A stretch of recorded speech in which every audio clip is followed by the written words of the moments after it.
The mansion stood at the edge of the city like a monument to wealth.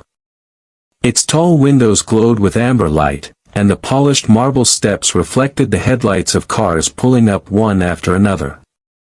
Inside, laughter echoed, sharp and rich, bouncing off chandeliers that glittered like frozen fireworks. It was an evening of indulgence, a gathering of the elite who had little to prove and everything to show. The millionaire, Mr. Whitmore, presided over the night like a king in his castle. He was a man of stature, with silver hair that had not dulled his arrogance. At 63, he carried himself as though the world still owed him applause. His mansion was his stage, and tonight's dinner party was another performance, a carefully curated show of wealth, status, and charm. Guests filled the ballroom with chatter.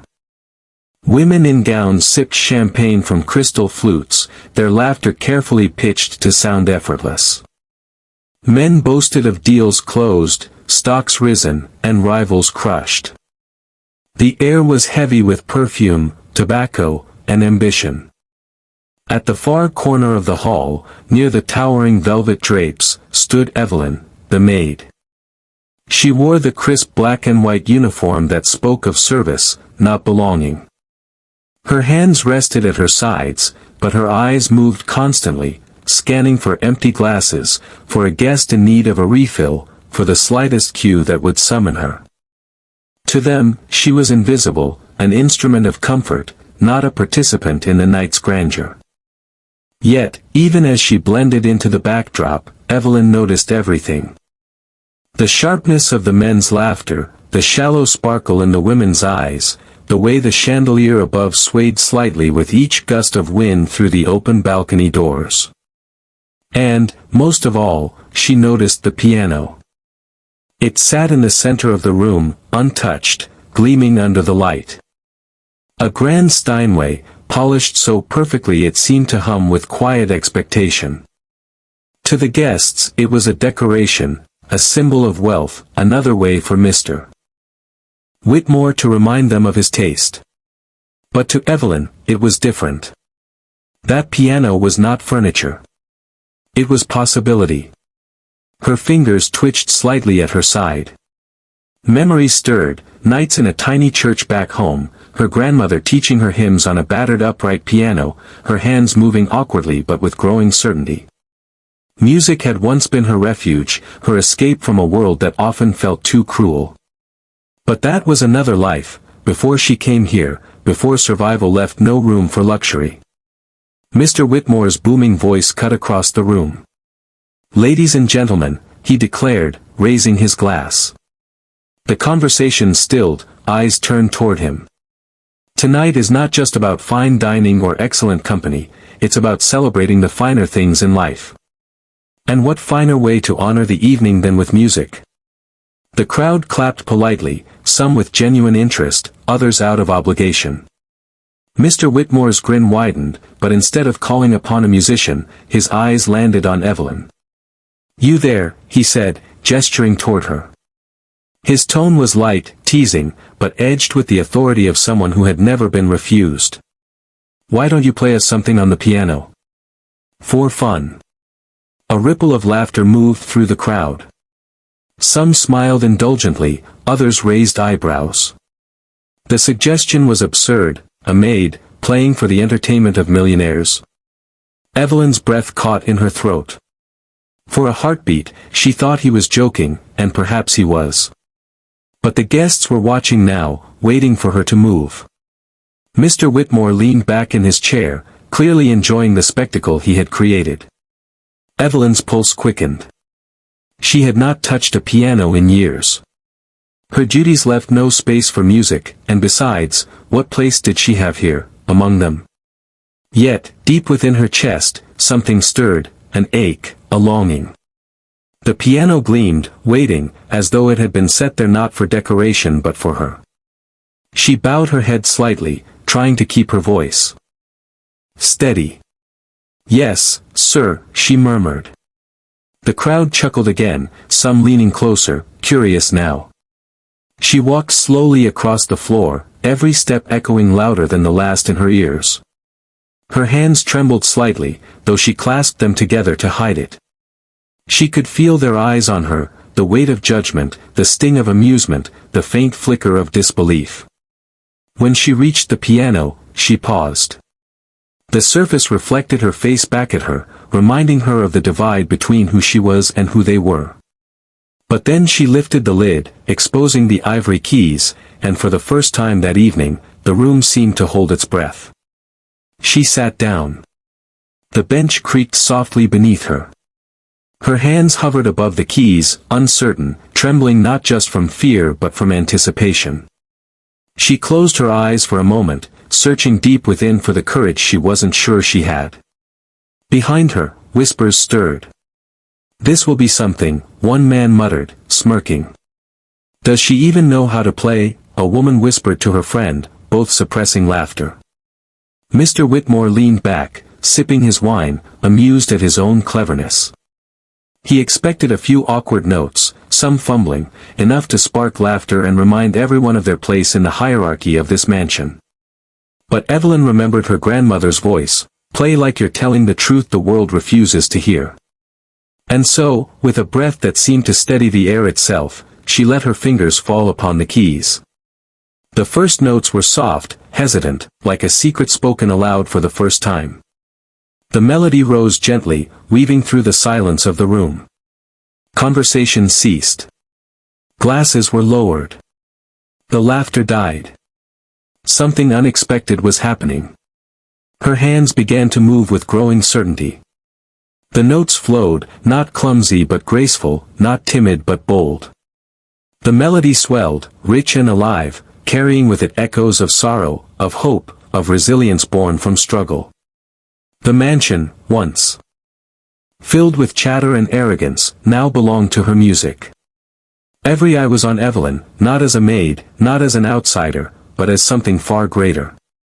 And in that moment, though no one yet realized it, the night had shifted.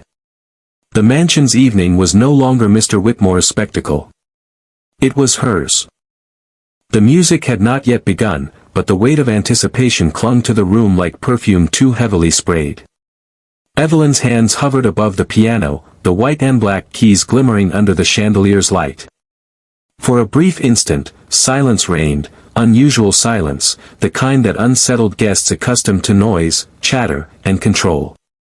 Moments earlier, Mr. Whitmore's words had fallen like a gauntlet on the polished marble floor. "You there," he had said, his voice laced with casual amusement, "why don't you play us something on the piano? For fun." It was spoken lightly, with the tone of a man tossing crumbs to pigeons, but to Evelyn it landed like an iron command. The phrasing was dressed as a joke, for fun, but there was nothing playful about the weight behind it. Guests laughed because that was what was expected, though many smirks carried more cruelty than humor. The suggestion wasn't random. Mr. Whitmore was a connoisseur of small cruelties, a collector of moments in which he could remind others of their place. His wealth gave him that power, his home was his theater. In his mind, asking a maid to stumble through a piano piece was harmless sport, a spectacle to amuse his friends. And so, he leaned back in his chair, sipping his Bordeaux, as if he had orchestrated the perfect joke. Evelyn, standing near the corner when she was summoned, felt the familiar sting of eyes turning toward her. She knew this gaze well, the blend of dismissal and curiosity, as though she were both invisible and on display at the same time. Her heart pounded. Part of her wanted to disappear into the shadows, to pretend she hadn't heard him. But she knew better. In this house, refusal wasn't an option. With measured steps, she moved toward the piano. The velvet carpet muffled her footfalls, but in her ears, each step boomed like a drumbeat. Her hands brushed against the apron of her uniform, seeking steadiness. The piano stood like a giant, polished and proud, more statue than instrument in this space of wealth. It wasn't meant for use, it was meant for show, like the art on the walls or the imported marble floors. She could feel the guests' eyes burning into her back as she reached the bench. Some whispered, others snickered softly. One man leaned toward his companion. "This will be interesting," he murmured. The woman beside him smiled thinly. If she can even play a note. Evelyn sat, lowering herself onto the piano bench as though it might reject her. Her hands trembled above the keys. It had been years since she last played. Life had swept her away from that world, from the evenings where music filled her with light. Now, she was a maid in a mansion that wasn't hers, at the mercy of laughter and expectation. Behind her, Mr. Whitmore swirled his wine in its glass, his smile smug, his eyes gleaming with mischief. This was his entertainment, the power to summon, to command, to humiliate if it pleased him. "Go on," he said, the words carrying across the hushed room. "Don't be shy. Play us something sweet." A ripple of laughter followed, low but sharp. The pressure was unbearable. Evelyn's throat tightened. Her pulse hammered. She considered striking a single note and walking away, enduring the laughter that would follow. Better to be mocked quickly than to risk failure. In full view of them all. But then, as her eyes lingered on the keys, another memory surfaced. Her grandmother's voice. The old church. The battered upright piano with chipped ivory and uneven strings. "Play like you mean it, child," her grandmother had said, guiding her small hands across the keys. "Don't play for applause. Play for truth. Play because your soul refuses silence." That memory steadied her. She inhaled deeply, closed her eyes for a moment, and felt the weight of that old wooden piano beneath her fingertips, even here, even now. The room was restless. A cough broke the silence. Someone chuckled. The tension was thick enough to touch. And then, Evelyn pressed her first note. It was soft, tentative, a whisper against the silence. Not the comic stumble the guests expected, not the discordant clang that would have earned their laughter, but a pure, steady tone that cut through the room like a clean blade. The conversation stilled immediately. Heads tilted. Faces that had worn smirks now held uncertainty. Her second note followed, then a third, weaving into a fragile melody. Her hands trembled, but the music carried her forward, each note guiding the next. The piano, once a symbol of intimidation, became a partner. The keys welcomed her touch, answering her with resonance and warmth. The guests exchanged glances. Their laughter was gone now, replaced with confusion, then intrigue. This wasn't what they had expected. The maid wasn't fumbling. She wasn't playing for jokes. She was playing with intention. Mr. Whitmore's expression shifted. The smug amusement faltered as he leaned forward slightly. His eyes narrowed, searching for mistakes, for the stumble that would bring back the laughter. But it didn't come. Instead, Evelyn's music grew stronger, her fingers loosening, her confidence building. What began as a hesitant whisper became a voice, clear, commanding, unapologetic. The melody rose, threading itself through the still air, pulling the room into its current. The millionaire's command had been casual, careless, meant only as sport. But in giving it, he had unleashed something he couldn't control. Evelyn was no longer playing for fun.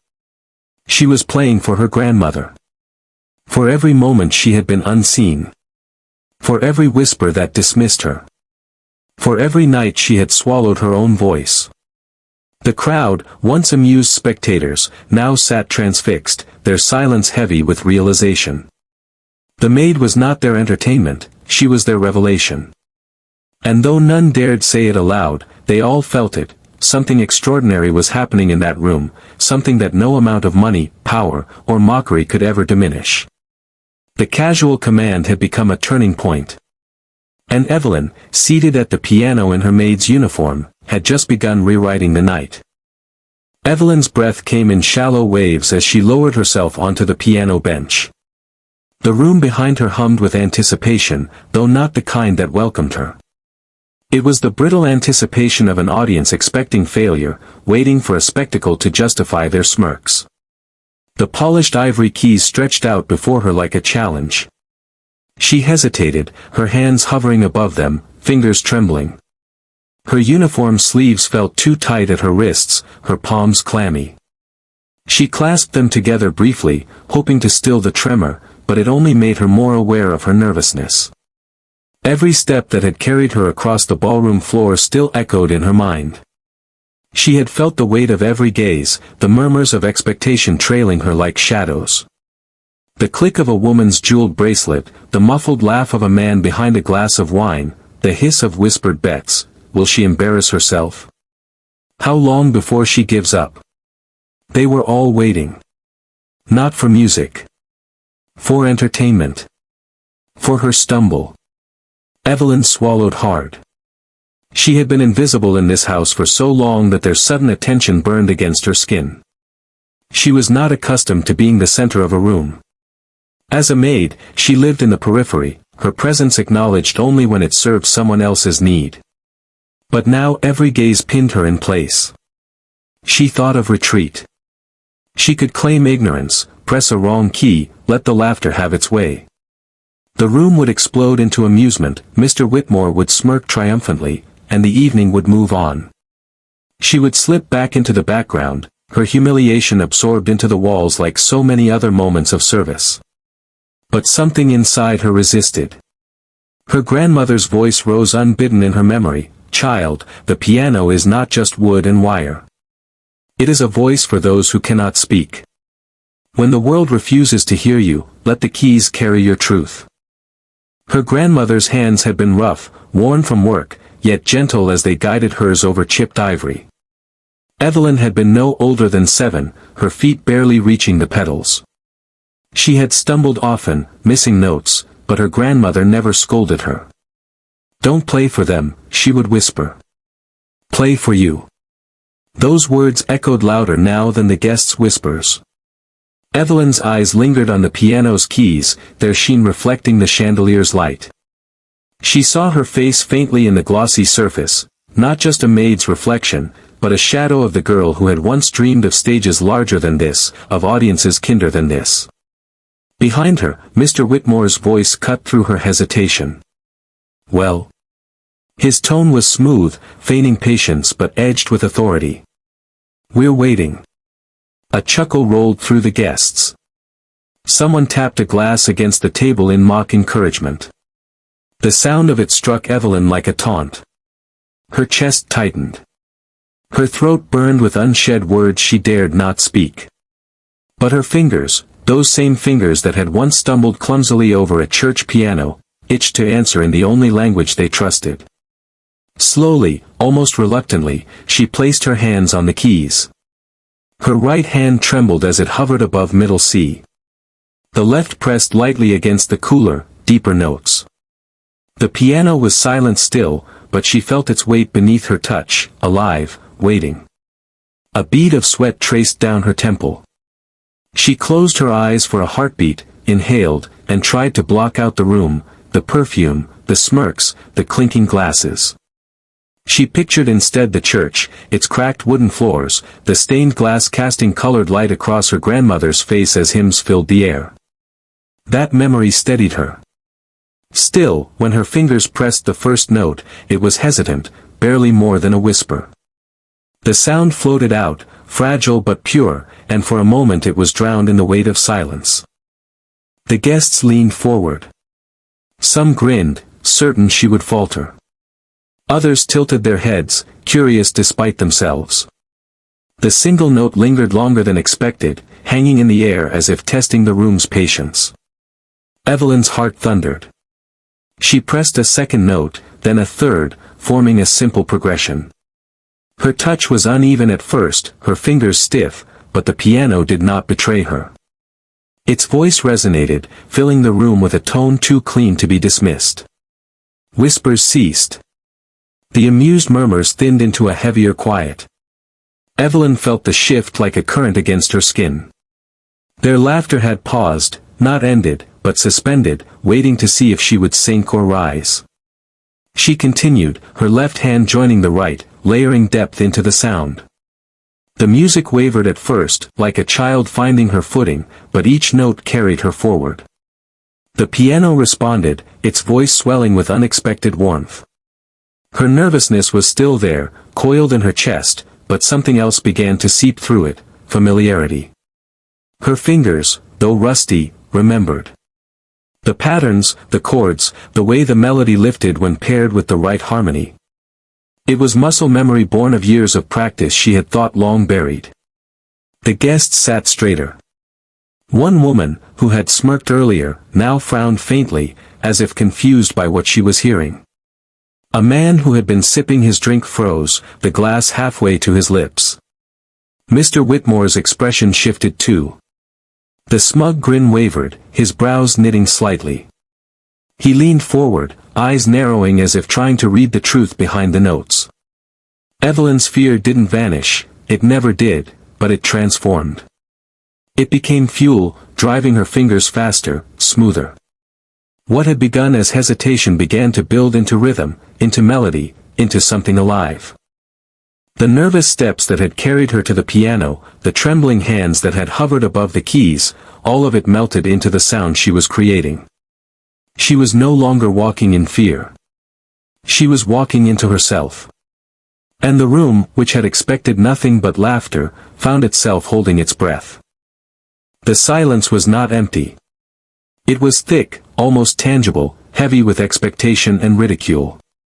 Evelyn could feel it pressing against her back, radiating from the crowd of guests who leaned forward in their chairs, their polished shoes resting on imported carpets, their jeweled hands clutching glasses half filled with champagne. They were waiting, not for music, but for failure. Evelyn's fingers hovered above the keys, her breath shallow, her pulse loud in her ears. She felt like a child again, standing before a crowd too large, the weight of eyes too heavy. Every whisper in the room sounded magnified. Someone cleared their throat. Another stifled a laugh. Somewhere to her right, a woman muttered under her breath, "This should be amusing." Mr. Whitmore lounged in his chair with the smugness of a man who had orchestrated the moment. He swirled his wine, savoring the anticipation as though it were part of the evening's entertainment. To him, she was a pawn, an accessory to the night's theatrics. And then, Evelyn pressed a key. The sound was soft, trembling, almost fragile, just a single note, but it cut through the silence like a candle flame in darkness. The piano's voice rang clear, filling the vast room with its resonance. For an instant, no one reacted. The note was too pure, too steady to mock. She pressed another. Then another. Slowly, carefully, a melody began to form. Her hands moved stiffly at first, each motion deliberate, cautious. She had not touched a piano in years, her body felt clumsy, her memory clouded. But the sound was familiar, like the echo of a voice she thought she had forgotten. The first notes trembled like a child's step, but they carried something beneath them, a whisper of sorrow, a shadow of resilience. A murmur rippled through the crowd. "Wait," someone whispered. "She knows what she's doing," another said, not loud enough for everyone to hear but enough to shift the air. The laughter that had hovered, waiting to burst forth, retreated. The smug amusement dulled into curiosity. Evelyn closed her eyes briefly, inhaling the scent of polished wood, candle wax, and perfume. The room blurred from her awareness. All she could feel now was the cool ivory beneath her fingers, the steady vibration of sound beneath her palms. The melody grew. She shifted her left hand, adding depth, a soft harmony that lifted the simple line into something fuller. The notes rose gently, circling through the silence, filling corners of the room that had moments ago been heavy with derision. The guests listened. Some tilted their heads. Others leaned closer, their smiles fading as confusion replaced their expectations. This wasn't the awkward fumbling of a servant pretending at music. This was something else. Something they hadn't planned for. Mr. Whitmore's grin faltered, just slightly. His brows lowered, and his glass paused midair. He had expected laughter, not this. Evelyn's fingers moved more confidently now. What had begun as trembling steps turned into a cautious walk. Each note guided the next, memories unlocking muscle memory buried deep within her. Her grandmother's voice returned, faint but steady, "Don't play for their applause. Play for the truth you carry." The truth slipped out between her fingertips, uninvited but unstoppable. The melody swelled, not grand or dramatic yet, but intimate, like a secret being shared. It was gentle, almost tender, but beneath its softness was a strength the guests could not name. The room's atmosphere shifted. Where moments ago it had been a theater of power, rich men boasting, jeweled women laughing, it was now a captive audience, uncertain and spellbound. One man leaned toward his companion, whispering, "Did you know she could play?" His friend shook her head slowly, eyes fixed on Evelyn's hands. Evelyn did not hear them. She was elsewhere, somewhere between memory and presence. She was in the church again, the light slanting across the cracked floors, her grandmother humming softly beside her. She was a girl again, fumbling yet determined, learning how music could speak when words failed. Her body loosened. The stiffness drained from her wrists. Her hands began to flow, not just press. The melody became smoother, more confident, carrying with it traces of the gospel hymns she once played, the soulful cadences that lingered in her blood. The guests leaned closer still. Some shifted in their seats, discomfort growing in them, not because the music faltered, but because it didn't. It challenged their assumptions, made them realize they had misjudged. The first notes had been hesitant, trembling. But now they were blossoming, unfurling like a flower pushing through stone. Evelyn's eyes remained half-closed, her face calm but intense, as though she were listening to something no one else could hear. Her lips parted slightly with each phrase, as if breathing the music into being. The longer she played, the more the mansion itself seemed to transform. The glittering chandeliers no longer looked like symbols of Mr. Whitmore's wealth but prisms breaking apart the music's glow. The velvet curtains seemed less like walls of grandeur and more like a backdrop to her story. The first notes had begun in nervousness.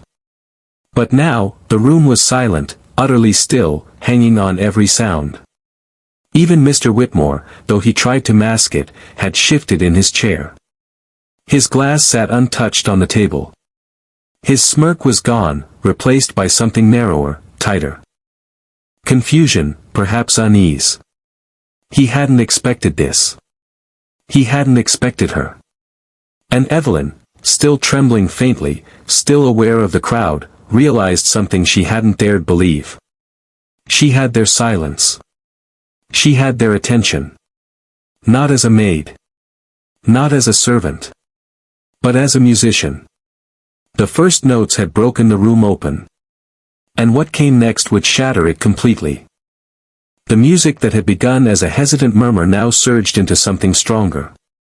Evelyn's hands, once trembling, had found their rhythm, their confidence. Each note was no longer a step of caution but a stride of certainty. What had begun as fragile truth grew into a voice that filled every corner of the mansion's ballroom. Her fingers glided across the keys, no longer pressing timidly but commanding them. The melody swelled, expanding into harmonies rich and layered, carrying echoes of gospel hymns, fragments of jazz improvisations, and whispers of classical pieces she had once practiced by ear. She was not merely playing, she was weaving her soul into the air. The guests, at first bemused and mocking, sat transfixed. Their eyes followed her hands as though tethered to each keystroke. Their laughter had long died, replaced with silence so heavy it amplified the resonance of every chord. One woman clutched her pearl necklace unconsciously, her lips parted. A man in the back leaned forward, forgetting his wine, his brow furrowed not in disdain but in awe. The music rose. It was no longer cautious, no longer merely competent. It was alive. Evelyn had become something else. Her uniform, her role, the invisible boundaries of her service, they fell away with every phrase. She was not a maid at the piano. She was an artist, a virtuoso hidden in plain sight, revealing a brilliance no one had thought to imagine. The melody shifted again, her fingers dancing into arpeggios that rippled like water across stone. Her left hand struck deeper chords, anchoring the piece with gravitas, while her right hand soared, light and daring, threading a story of triumph through the room. The chandelier's crystals caught the flicker of candlelight, scattering it across the polished floor, as if the mansion itself bowed to her music. Evelyn's eyes remained closed much of the time. It wasn't fear anymore. It was immersion. She was not playing for them, not for Mr. Whitmore, not for the wealth. Guests who gawked in disbelief.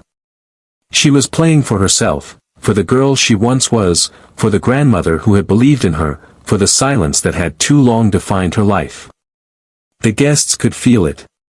Though they could not name it, they were witnessing more than skill.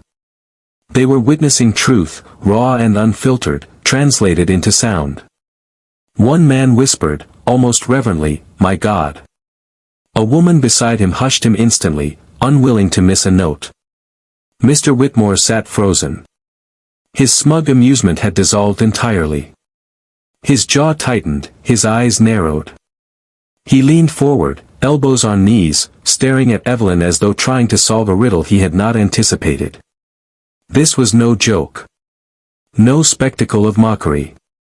He had invited her to fail, but she had claimed his stage and transformed it. The irony struck him sharply. His grand Steinway, bought as an ornament to flaunt his wealth, had been conquered by a maid. And worse still, it sounded like it belonged to her. Evelyn's playing swelled into a crescendo, a storm of notes cascading like waves, powerful yet controlled. Her hands blurred, moving with speed and precision that betrayed years of practice, a discipline forged long before she had entered this mansion. Her body swayed slightly with the rhythm, her breath in sync with the phrases. She was no longer hesitant, no longer confined. She was free. The audience shifted again, their disbelief now melting into reverence. A few leaned back, overwhelmed. Others leaned forward, hungry, as though trying to catch every particle of sound before it vanished. The music spoke of hardship, of nights when hunger gnawed louder than hope, of mornings when work began before dawn. But it also spoke of resilience, of beauty carved from struggle, of a soul too vast to be contained by circumstance. Evelyn was not just playing the piano. She was telling her story in a language none could deny. And the guests, wealthy, powerful, accustomed to bending others to their will, sat powerless beneath the force of it. Minutes passed like seconds, the performance carrying them deeper into a space where money, class, and power held no dominion. Here, only the music reigned. When Evelyn reached the final progression of her piece, she slowed. The storm ebbed into calm, the cascade of notes softening into a tender, lingering cadence. The final chord trembled in the air, rich and resonant, and faded into silence. The silence that followed was unlike the one before. It was no longer the silence of expectation or mockery. It was the silence of awe. No one moved. No one breathed loudly. The music had hollowed the room, left it raw and waiting, as if the walls themselves demanded respect for what had just transpired. Evelyn's hands lingered on the keys, her chest rising and falling with the rhythm of her breath. Slowly, she opened her eyes, blinking against the chandelier's glow. The room before her was unrecognizable. The smirks were gone. The arrogance had cracked. The guests who had moments ago seen her as invisible now looked at her with something closer to reverence, and something they couldn't quite name. She stood slowly, her legs unsteady, not from fear but from release. She had given them her truth, and the weight of it left her trembling. The silence broke, not with laughter, not with mockery, but with the sound of a single clap.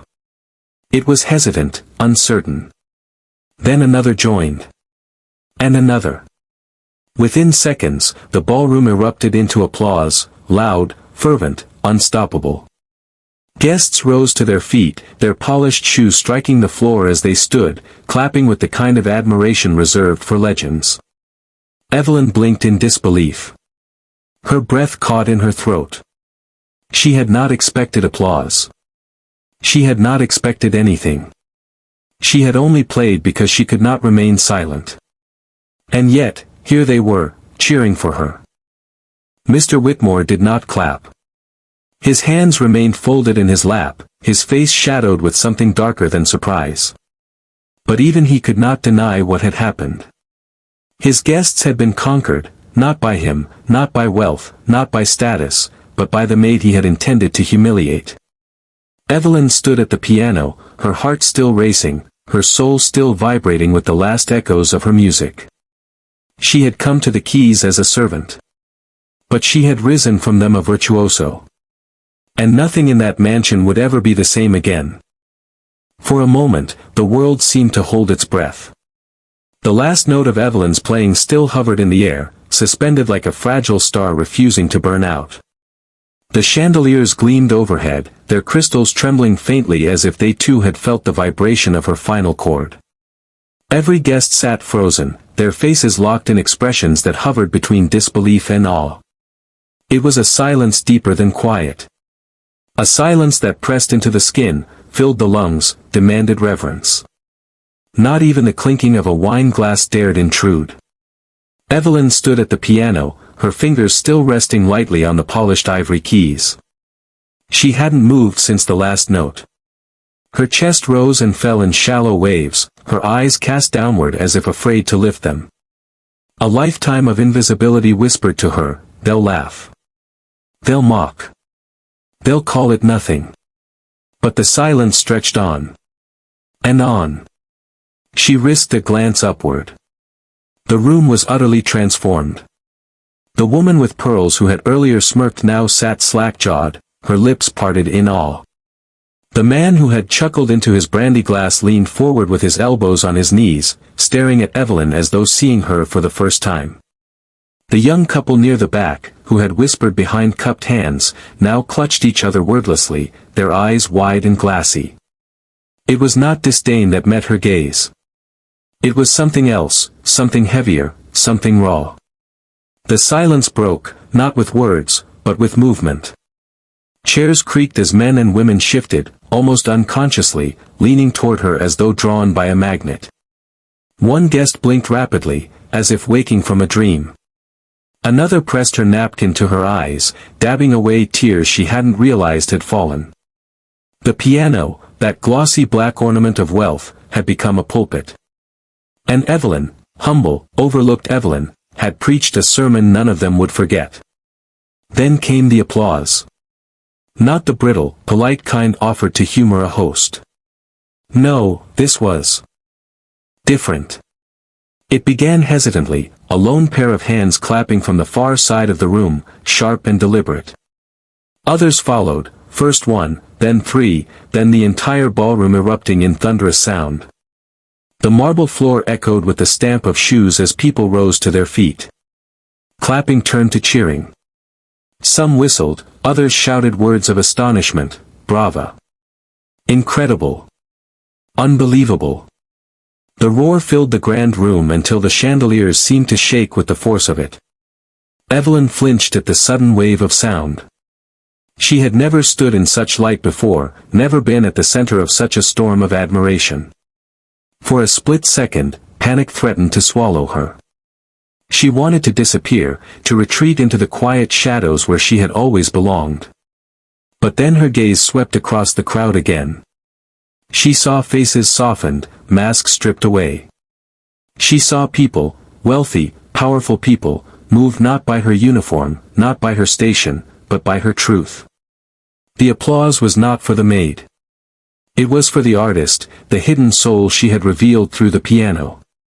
Tears stung her eyes, though she blinked them back. And then her gaze landed on Mr. Whitmore. Unlike his guests, he had not risen. He sat rigid in his chair, his expression carved into stone. His hands rested on the arms of his seat, motionless, refusing to join the chorus of applause. But his eyes, those sharp, calculating eyes, betrayed him. Behind the mask of composure burned something else, shock, disbelief, and the faintest shadow of fear. This was not the outcome he had expected. He had asked her to play as a jest, a cruel little entertainment to amuse his guests. He had expected stumbles, wrong notes, awkward silence. He had anticipated humiliation. Instead, she had stolen the night from him. She had eclipsed his wealth, his authority, his pride. The mansion was his, but the room now belonged to Evelyn. Whitmore's jaw tightened. He leaned forward slightly, his lips pressed thin, his mind already searching for ways to reclaim control. But for now, even he could not ignore it. The applause swelled again, louder still. A few guests surged forward, unable to contain their excitement. A man approached the piano, his face flushed, eyes gleaming. "My dear," he said breathlessly, "that was extraordinary. Who taught you?" Evelyn lowered her eyes, unsure how to answer. She thought of her grandmother's cracked old upright piano, the hymns sung in dusty churches, the hours she had stolen in solitude to practice when the world wasn't watching. "No one," she whispered softly. "I just listened. I learned." The man blinked in astonishment. "Self-taught?" He laughed, shaking his head in wonder. "Remarkable. Absolutely remarkable." Another guest chimed in, her voice warm and earnest. "You must perform again, on a real stage. People must hear you." Evelyn's heart stumbled at the suggestion. A real stage? She had never dared dream so far. Her life had never afforded the luxury of such fantasies. Yet here they stood, powerful people insisting she belonged in a world she had only watched from afar. More voices joined in, layering praise upon praise. They spoke of her genius, of her gift, of how unworthy it was to waste such talent in obscurity. Through it all, Evelyn stood rooted, the weight of their admiration pressing against her chest. For years she had been unseen, a shadow that moved silently through halls, carrying trays, scrubbing floors, her name rarely spoken. And now, suddenly, she was undeniable. But still, beneath the roar of applause, beneath the flood of compliments, she could feel the sharp gaze of Mr. Whitmore upon her. His silence was louder than any cheer. His power, his pride, his sense of control, all had been challenged by the very woman he had underestimated. And she wondered, with a ripple of unease, what price would come with being seen. For now, though, the room belonged to her. The stunned faces had turned into worshipful ones, the silence into thunder, and Evelyn, the maid who had been asked to play, for fun, stood at the center of it all, a virtuoso cloaked not in silk or jewels but in truth. The mansion would never forget this night. And neither would she. The applause thundered through the ballroom, but to Mr. Whitmore it sounded like an insult, a mocking chorus. He sat rigid in his chair, hands clasped tight, as though keeping them still would somehow contain the storm rising in his chest. Around him, his guests were on their feet, applauding, cheering, marveling at Evelyn as if she were a goddess descended from the heavens. The very people who had once turned to him for entertainment, for spectacle, now turned away from him altogether. Their gazes belonged to her. Their awe belonged to her. And that fact cut deeper than he expected. He had brought her forward to amuse himself. To remind everyone of the divide, that he was master, she was maid. That talent, class, beauty, and power were luxuries his kind owned, while hers existed only to serve. Instead, the moment had twisted into something grotesque, something humiliating. Evelyn had not only played well, she had conquered the room. Whitmore's jaw clenched as his guests surged around her, showering her with praise. Their words carried across the ballroom. "Marvelous. In all my years, I've never heard anything like it. She must be discovered, she must." Discovered. The word lodged like a splinter in his mind. If Evelyn were to rise, to step into the spotlight, to earn recognition beyond this room, what would that mean? His authority would be remembered not for his wealth, but for being the man who underestimated her. The man who turned brilliance into a parlor trick. That could not be allowed. He sipped his drink slowly, though the liquor tasted bitter now. His eyes never left her. Evelyn stood still, overwhelmed, her shoulders trembling with the weight of attention. She did not bask in it the way performers did. No, she looked uncertain, frightened even, as though she expected the ground to vanish beneath her feet. And Whitmore saw an opening. He leaned back in his chair, thoughts coiling like serpents. Yes, she had stunned them, but she was not used to this world. She was fragile. A servant dressed in plain clothes, clinging to awe as if it might vanish.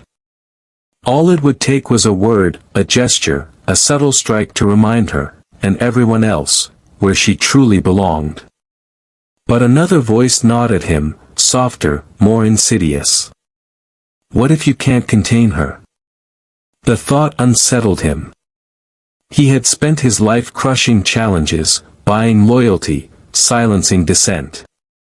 Money had always been his weapon, his shield, his throne. Yet money had not bought what Evelyn had displayed tonight. No fortune could purchase the soul she had poured into the keys. And the guests knew it. That was the true humiliation. For once, Whitmore's wealth meant nothing.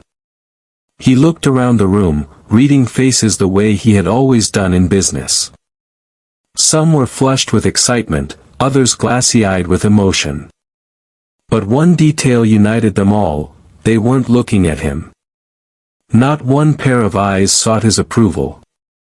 They had forgotten the host. Forgotten the man who had orchestrated the night. Evelyn's music had stolen not just their attention but their loyalty.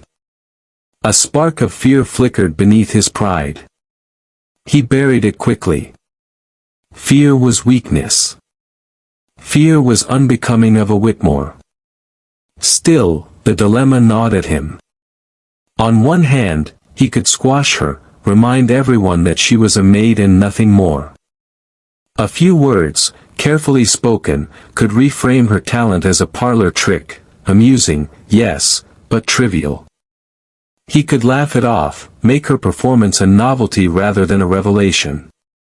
On the other hand, ignoring her brilliance entirely would only deepen the admiration she now commanded. Suppression might even backfire, make him appear petty, insecure. And that he could not afford. No, he needed something subtler. Something that re-established his dominance without openly diminishing her. A way to remind the guests that she belonged to him, not as an equal, but as an ornament of his household. His lips curved into the faintest shadow of a smile. He could frame her as his discovery. His generosity. His creation. Yes. That was the path. If Evelyn were to rise, she would rise under his name, his influence. Let the world marvel at her, so long as they remembered who owned the piano she played, who had given her the stage. Control could still be salvaged. Yet as he watched her, he felt something else stir, an irritation he could not name. It was not merely her talent that unsettled him. It was her defiance of expectation. She had not asked for permission. She had not sought to impress. She had simply played, and in doing so, stripped him bare before his guests. The thought burned. He drained the last of his drink, the glass clinking sharply as he set it down. His mind raced, balancing ego against strategy. He could not let her go unpunished, but he could not openly strike her down either. Not tonight, not in front of these witnesses. The applause finally softened, fading into murmurs of admiration and excited conversation. Evelyn still stood by the piano, her hands folded before her, her face a portrait of humility and disbelief. She looked small compared to the roaring grandeur of the Steinway, and yet, every person in the room knew the truth. The piano had never been larger than her. Whitmore rose from his chair, smoothing his jacket, forcing his face into a mask of gracious composure. The crowd parted instinctively as he approached. The applause waned, the murmurs quieted. All eyes shifted back to him at last, as though reminded who the master of the house was. He reached Evelyn's side, resting a hand on the polished lid of the piano. His smile was charming, but his eyes were hard. "Ladies and gentlemen," he said smoothly, his voice carrying across the room. "I think we can all agree we've just witnessed something extraordinary." A ripple of agreement swept through the crowd. Heads nodded. Voices murmured. Approval. Evelyn stood frozen, her breath caught. Whitmore continued, his tone sharpened with careful precision. "Who would have thought," he said, with the faintest chuckle, "that within my household there lay hidden such remarkable talent? Truly, it seems even I can be surprised at what gems one finds among the staff." The words slid from his tongue like honey, but Evelyn flinched as though struck. The guests, drunk on admiration, failed to hear the barb. They laughed lightly, nodding, echoing his sentiment. But Evelyn felt it. Beneath his praise was a chain, invisible yet heavy. Whitmore's hand lingered on the piano as he glanced at her, his smile unwavering, his meaning clear. She may have stunned the world tonight, but he would decide the terms of her brilliance. The applause returned, polite now, tempered by his framing. And though Evelyn stood at the center of it, she felt a chill creep through her bones. The night was not finished. And neither was he. The ballroom never quite returned to itself after Evelyn's performance. Even as the guests drifted back into conversation, laughter, and clinking glasses, there remained a charged stillness beneath it all, a sense that something had shifted in the air, something they couldn't yet name. Evelyn felt it most of all. She still stood by the piano, her hands clasped before her, trembling slightly though she tried to appear steady. The applause had ended, the words of praise had quieted, and now she lingered in the strange space between awe and uncertainty. The very people who once ignored her had cheered for her. They had seen her. But the weight of Whitmore's hand on the piano lid, the glint in his eyes when he spoke of finding gems among the staff, still clung to her like a shadow. It was not freedom. Not yet. Whitmore had reasserted himself as master of the evening. He had claimed her brilliance as part of his domain, weaving her triumph into his wealth as though it were another possession in his gilded mansion. And though the guests seemed content to accept his framing, Evelyn felt the sting of it deeply. Still, something inside her had changed. When she first approached the piano, her heart had been shackled by fear. Now, though his chains still rattled, she had glimpsed her strength. She had felt the truth of her own gift in every note she played. No words, no framing, no condescension, could erase that.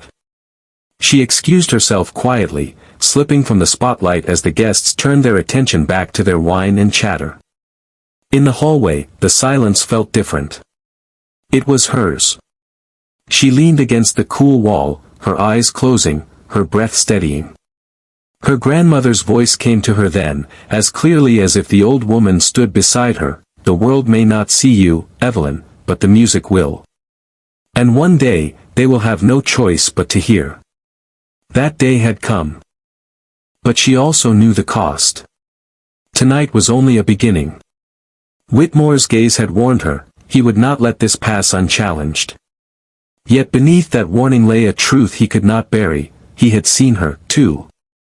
And he could never unsee what she had revealed. Back in the ballroom, the guests' conversations buzzed with energy. They spoke not of Whitmore's wealth, nor his lavish decor, but of her. The maid at the piano. The miracle of hidden genius. Some shook their heads, marveling at how such talent could lie unseen. Others whispered of introductions, of opportunities, of doors that might be opened. Whitmore heard every word. Each one tightened the coil of tension within him. He raised his glass and laughed when spoken to, but inside, the sting burned. He had wanted to amuse his guests with a joke, and instead, he had been upstaged. Outshone. And yet, even as bitterness curdled in his chest, a reluctant acknowledgement pressed against him, the maid had played like no one he had ever heard. Wealth could buy a piano, could buy lessons, could buy reputation, but it could not buy what she carried within her. The thought unsettled him more than he cared to admit. As the night wore on, Evelyn returned to her duties quietly. She moved between tables with trays, collected empty glasses, refreshed candles. The rhythm of service steadied her hands, but her heart still pulsed with the memory of her music. Every time she caught a guest's gaze lingering on her with newfound reverence, her chest tightened.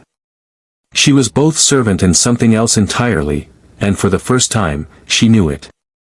When the final guests departed and the mansion grew quiet, Evelyn lingered near the piano once more. The polished black surface reflected her weary face, her simple uniform. She reached out, letting her fingers brush the keys softly, almost reverently. The silence that followed was thick, as though the piano remembered too. Behind her, footsteps echoed. Whitmore entered, his silhouette tall and imposing in the dim light. He stood for a long moment without speaking, his eyes fixed on her. Evelyn turned slowly, her breath caught in her throat. "You played well tonight," he said at last, his voice low, controlled. She nodded, unsure how to respond. Gratitude felt false. Defiance felt dangerous. Whitmore's gaze sharpened. "But remember where you are. This is my house. My stage. Don't forget that." The word struck with the weight of iron. A reminder, a warning. Yet beneath them, Evelyn sensed something he hadn't intended to reveal, fear. He feared her gift, feared the power it carried, feared the possibility that she might one day step beyond his reach. She met his eyes for the first time without lowering her own. Her voice was soft, but steady. "Yes, sir," she said. But inside, the answer was different. Inside, her music had already carried her beyond those walls. Whitmore studied her for a moment longer, then turned and left without another word. The echo of his footsteps faded, leaving her alone with the piano. Evelyn sat once more at the bench. She did not play this time, only rested her hands on the keys, feeling their coolness beneath her fingertips. A quiet smile touched her lips. He could try to own the moment, to frame it, to cage it, but the truth of it was hers alone. And in the years to come, she would remember. She would remember the silence that fell after her final note. She would remember the stunned faces, the thunderous applause, the trembling in her own chest as she realized her worth. She would remember Whitmore's forced praise, his hidden fear, and know that even the wealthy, even the powerful, could not bury the brilliance of a soul determined to be heard. That night, the mansion returned to darkness, its chandeliers dimmed, its echoes fading. But the music remained, in the walls, in the guests' memories, and most of all, in Evelyn's heart. A lesson had been carved into the night. For Evelyn, it was this: greatness cannot be silenced. And for Whitmore, though he would never admit it, it was this: power without respect is fragile, and wealth without humanity is hollow. Both would carry that truth with them. Both would be changed. The maid who had been asked to play, for fun, had reminded them all of something they had forgotten, that dignity, talent, and truth cannot be measured in gold. And long after the applause faded, long after the mansion emptied, her music still lingered, a memory, a promise, a lesson remembered.